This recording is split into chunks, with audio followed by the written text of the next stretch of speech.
¿Cómo está? Un gusto saludarle. Hoy vamos a hacer una entrevista a fondo para verano, para reflexionar, para conversar entretenidamente con un hombre que es parte de la historia intangible de esta ciudad de Viña del Mar, de esta región. Claro, porque la historia no solo se va haciendo en torno a lo que es tangible, a los edificios, a los hechos, sino que también se va haciendo en torno a las personas y muchas veces es más valiosa que la otra.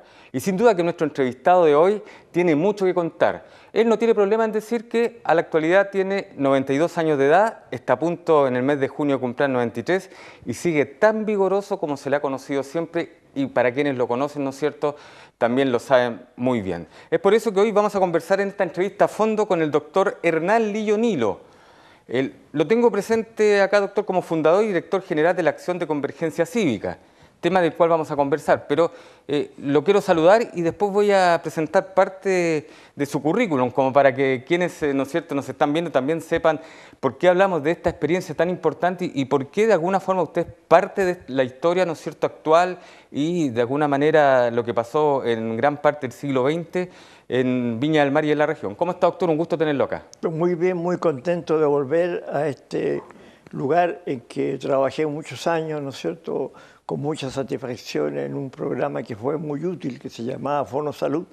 Así que me encuentro como volver a mi casa, ¿no es cierto?, después de haber estado vagando por el mundo y por el cielo y por donde todas las cosas que uno puede vagar, ¿no es cierto?, desde la laguna Sausalito, ¿no es cierto?, hasta el borde costero, que se nos va casi todos con los tifones, ¿no es cierto?, sí, pues, y los maremotos, cambiamos con las marejadas anormales, como le llaman ahora. Las marejadas anormales.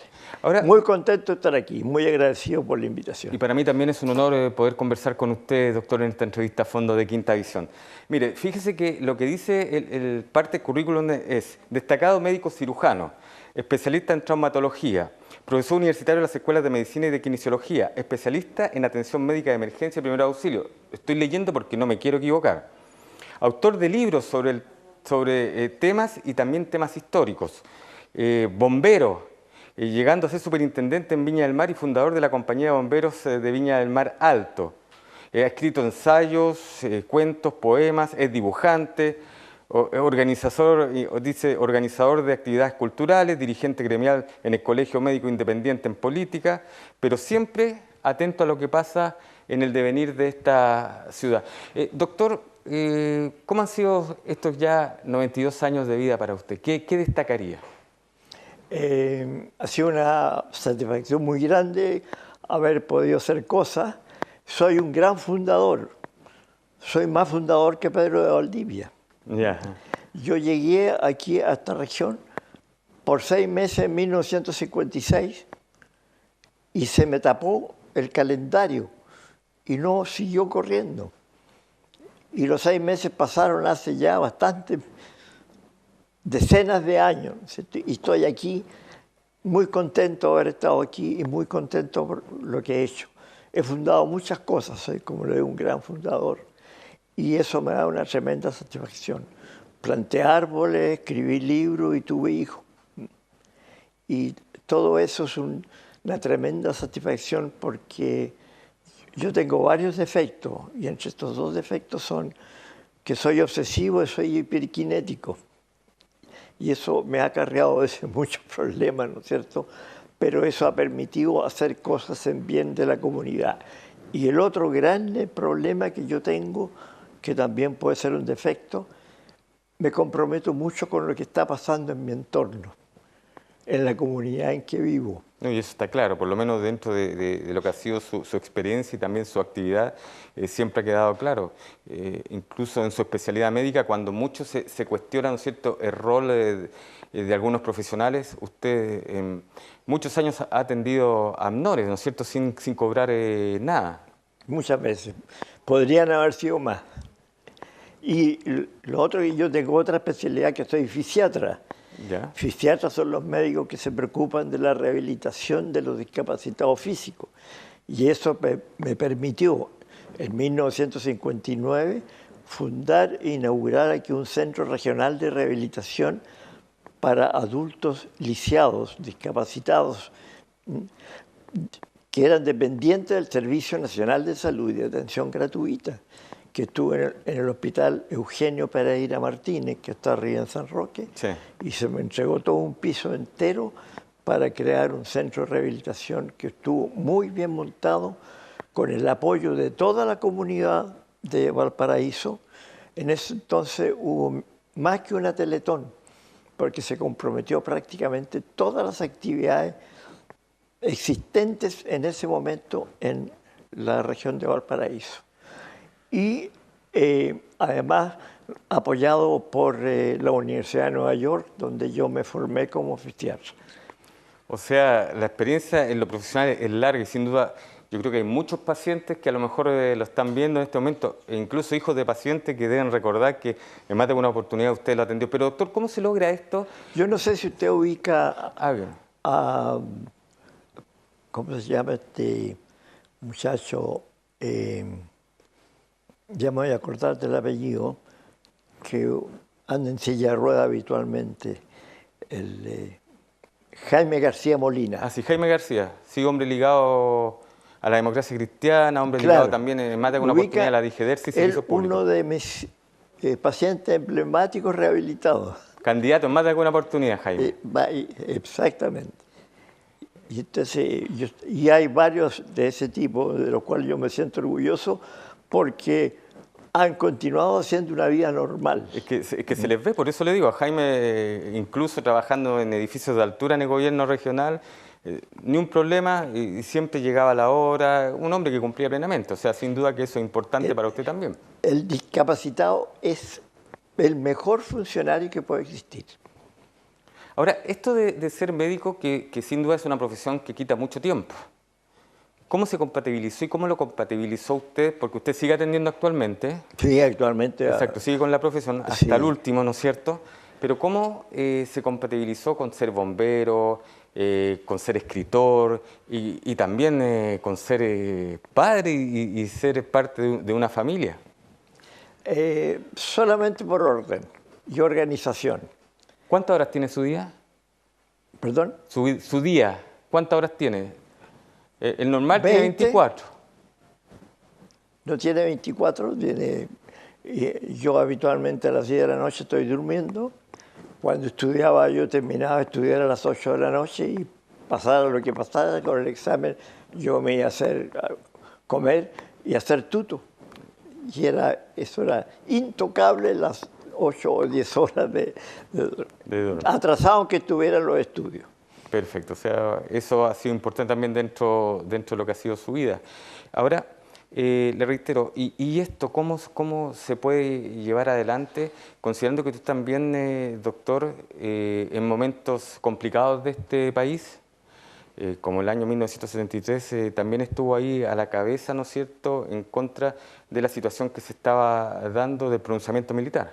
Claro, fundamos con unos amigos la Comisión de Derechos Humanos en 1980 y trabajamos mucho, ¿no es cierto?, en forma clandestina y no clandestina. En forma clandestina atender las víctimas de los enfrentamientos o de las torturas o de los interrogatorios que eran bastante violentos y bastante crueles en esa época.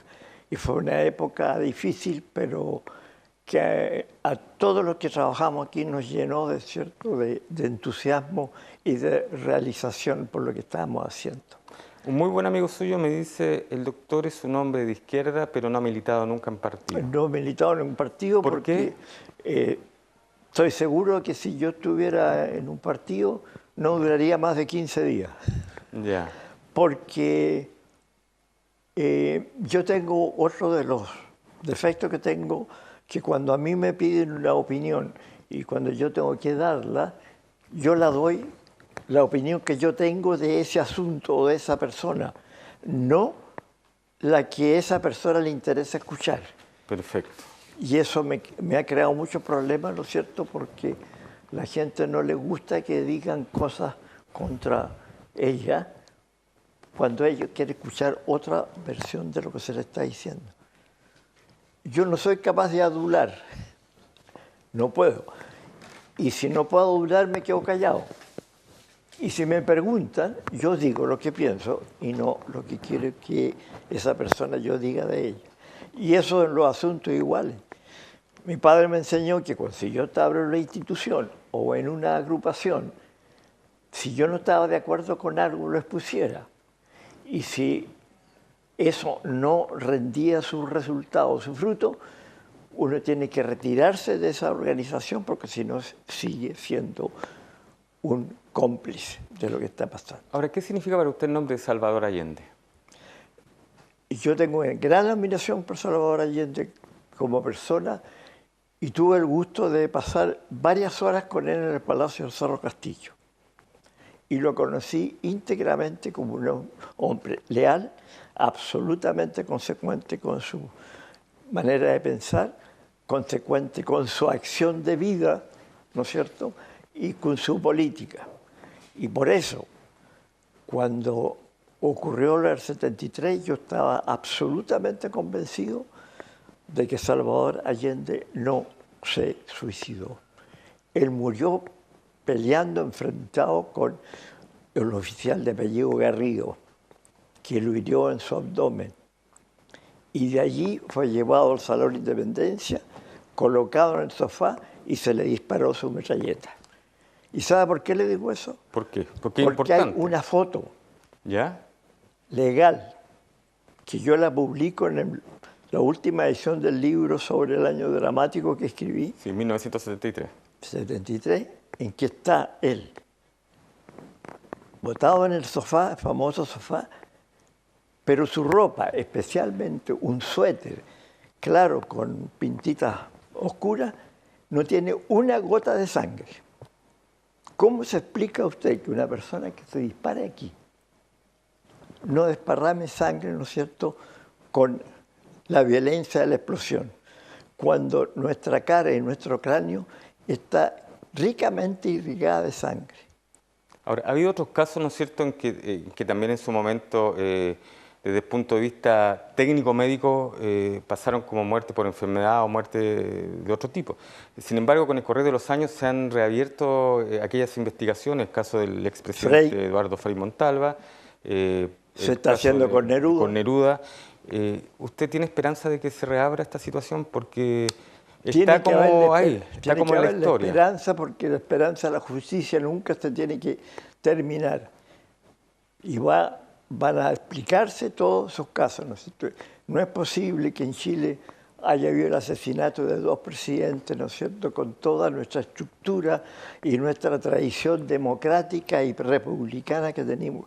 ¿Cómo nos afectó eso como sociedad, como comunidad? ¿Confía en la justicia hoy día para que eso pueda ser así como usted espera? Yo siempre creo en la justicia, aunque uno como ciudadano tiene algunas reservas, por ejemplo, cómo está manejándose la justicia ahora con la delincuencia de menores. Este tema de la justicia garantista, ¿qué le dice el nuevo sistema procesal penal que ya lleva varios años en nuestro país? Perdón, no el nuevo sistema procesal penal, ¿no es cierto?, que cambió la forma de justicia hace algunos años. ¿Le gustaba más la justicia antigua o le gusta más este sistema? Yo creo que la mezcla. Siempre no hay, las cosas no son siempre buenas o siempre malas. Siempre hay que buscar, ¿no es cierto?, unas relaciones entre lo viejo y lo nuevo, y de esa manera yo creo que los productos van a ser mucho mejores. Yo hoy día soy un gran admirador de la juventud y le tengo un tremendo respeto y le tengo una tremenda esperanza. Espero alcanzar a ver los cambios, ¿no es cierto?, que esta justicia está insinuando. Ahora, doctor, ¿qué le parece que después de mucho tiempo nuevamente un personero de apellido Allende, como es la senadora Isabel Allende, ¿no es cierto?, hija del expresidente Salvador Allende, sea representante en esta región? Bueno, porque sin duda hay una tradición del apellido Allende en Valparaíso y en la Quinta Región, y ahora esto vuelve nuevamente a contar del 11 de marzo, cuando sea ya asuma como senadora por esta región. ¿Qué me parece? ¿Qué le parece a usted? Que es lo que pasa siempre en los países, que la historia evoluciona por ciclo y está volviendo, ¿no es cierto?, el ciclo, como han vuelto muchas cosas de que ocurrieron en la época de Balmaceda. Es un tema que llama a conversar de Balmaceda. Entonces, pero que justamente el apellido Allende comience a estar nuevamente muy presente en la región? Porque se están abriendo las alamedas, las grandes alamedas, donde está avanzando la juventud, ¿no es cierto?, con lentitud. Ojalá que lo haga con madurez, para que la juventud logre lo que está insinuando que pretende hacer en el futuro. Perfecto. Y ya que estamos hablando, y usted lo tocó, ¿no es cierto? Entre sus libros, reitero, para no equivocarme y cometer un error muchas veces, porque la memoria engaña, usted tiene algunos bastante interesantes. Por ejemplo, lo que señalamos en 1973, Los años dramáticos, Chiloé, Lugar de gaviotas, y el último que lanzó, casi terminando el año 2017, Exactamente. sobre el presidente de la República, don José Manuel Balmaceda. ¿Por qué admirador de Balmaceda, siendo que históricamente, claro, se le conoce como un hombre que realizó algunas reformas importantes, pero al final, ¿no es cierto?, se llega a un quiebre en el país? ¿Por qué admirador? ¿Por qué escribí sobre Balmaceda? Porque fue un político muy consecuente, lo que desde el primer periodo de presidente él lo planteó. Él luchaba por dos cosas en el país: mejorar la producción y mejorar la educación. Con esos dos pilares, él decía que un país iba a ser grande. Y no lo pudo lograr por problemas de la producción, ¿no es cierto?, por los grandes capitales, por los intereses capitalistas ingleses, ¿no es cierto?, que este señor que los dirigía los tenía cubiertos en varias partes del país, y después la iglesia que le hizo una lucha de frente, porque Balmaceda quería mejorar la calidad laica de la nación chilena y separar el gobierno de la iglesia. Y la iglesia nunca le perdonó que el padre de José Manuel Balmaceda sacó una novicia del convento y la dejó embarazada. Y después se casó. Y eso, imagínense, estamos hablando de 1860, qué ofensa más grande pudo ser para la iglesia, ¿no es cierto?, este evento sentimental de esa época. Si todavía es criticable, ¿no es cierto?, entre nosotros. Claro. ¿Cómo fue en ese entonces? ¿Y qué es lo que decía él en cuanto a la producción? Yo tengo que producir en el país y no agotar las reservas naturales, porque el salitre se va a terminar. Y entonces yo necesito aumentar la producción, crear chimenea, confeccionar cosas para con eso yo financiar la educación gratis, porque la educación gratis me va a dar más capacidad de una clase media que me va a devolverla en impuestos. Pero no fue escuchado. Y pasan años, ¿no es cierto?, en nuestro país actual, en que... ¿Hay un símil, usted piensa, en la actualidad? ¿Perdón? ¿Hay un símil? ¿Hay algo parecido? ¿Cómo es posible que llevemos 40 años aquí con la educación, lucro, y la salud, lucro, que son los pilares fundamentales de una sociedad, ¿no es cierto? Entonces, yo no entiendo. Y yo le voy a contar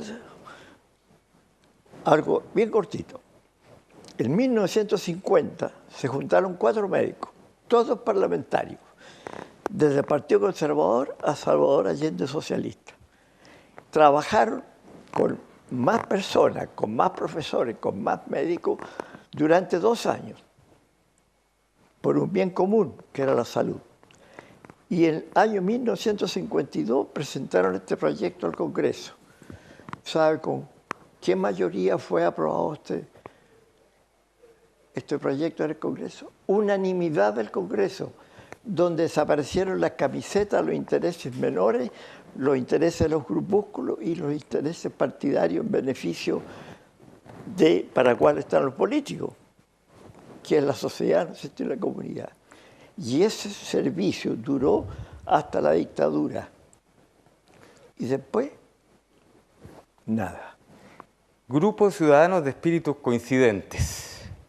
Eso es lo que dice el manifiesto, ¿no es cierto?, del Movimiento Ciudadano Acción de Convergencia Cívica, del cual usted es fundador a contar del año 2014, y que un poco quizás va en la dirección de ir en contra de lo que usted recién está conversando y usted critica, esta clase política, esta democracia que tenemos, ¿no es cierto?, que por la que pude leer y por lo que pude ver en el manifiesto, usted no se siente muy representado como miembro de este movimiento.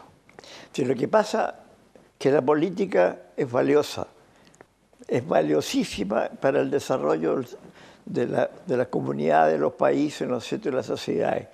Pero una política bien hecha, una polis tradicional, ¿no es cierto?, donde lo que impera son los intereses comunes, los intereses de la sociedad y de la comunidad, contra los intereses personales, familiares, de dinastía, entre comillas, ¿no es cierto?, o de grupúsculos dentro de los partidos.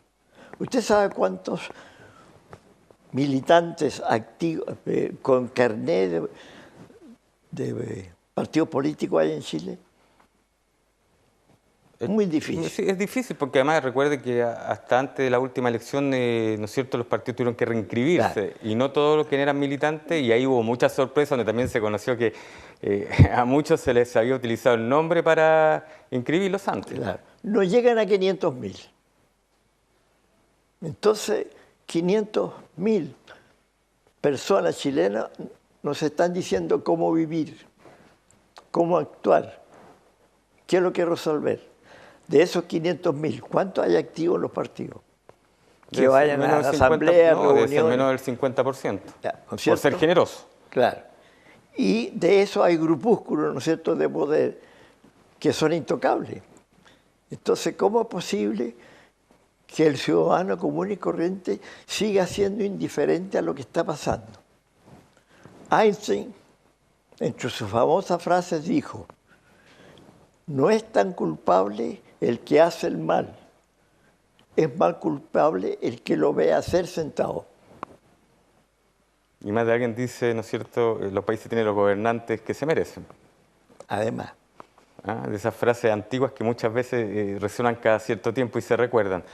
En este aspecto, doctor, este movimiento ciudadano de acción de convergencia cívica, ¿a quiénes agrupa? ¿Cómo funciona actualmente en Viña del Mar?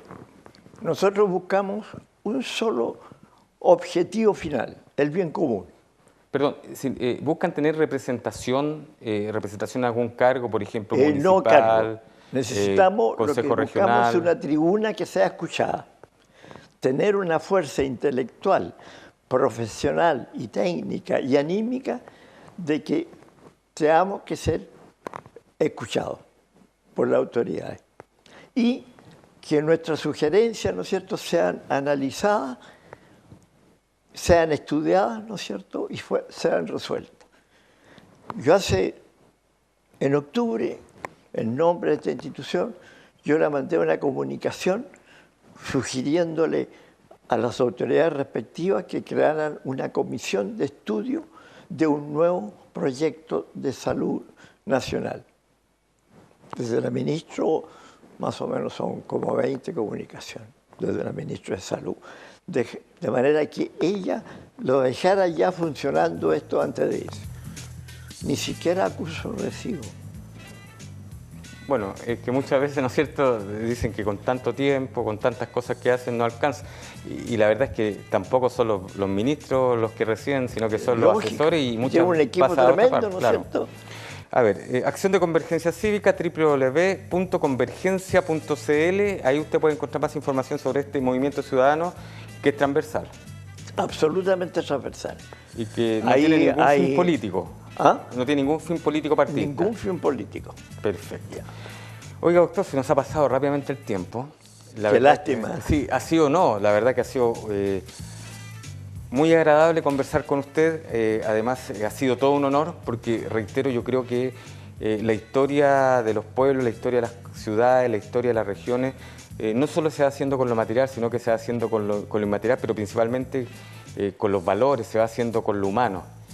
Y qué bueno poder conversar con usted para conocer parte de esa historia, porque usted también sin duda aporta a lo que es la región, ha aportado a lo que es el país, incluso ha aportado a lo que es esta comuna de Viña del Mar. Así que ha sido un gusto, doctor, y espero poder conversar en otra oportunidad con usted, porque sin duda nos quedaron muchas, pero muchas historias para compartir en esta entretenida conversación, esta entrevista a fondo especial, ¿no es cierto?, para pasar un verano agradable acá en nuestra quinta región. Que esté muy bien, doctor, y gracias por haber estado acá en Quinta Visión.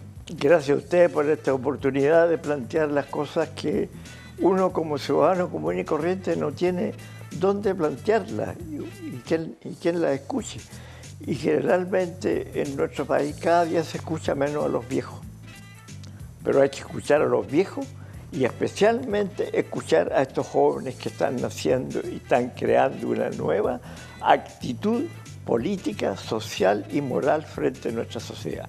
Yo le agradezco mucho al canal la posibilidad que me dan de conversar respecto a ustedes. Muchas gracias, doctor, y que esté bien, pues. Y nos vamos a encontrar por ahí en los lazos de la vida, en los caminos de la vida. Ojalá sin reloj de arena, sino que reloj de sol. Aprovechando el verano también. Claro. Muchas gracias, doctor.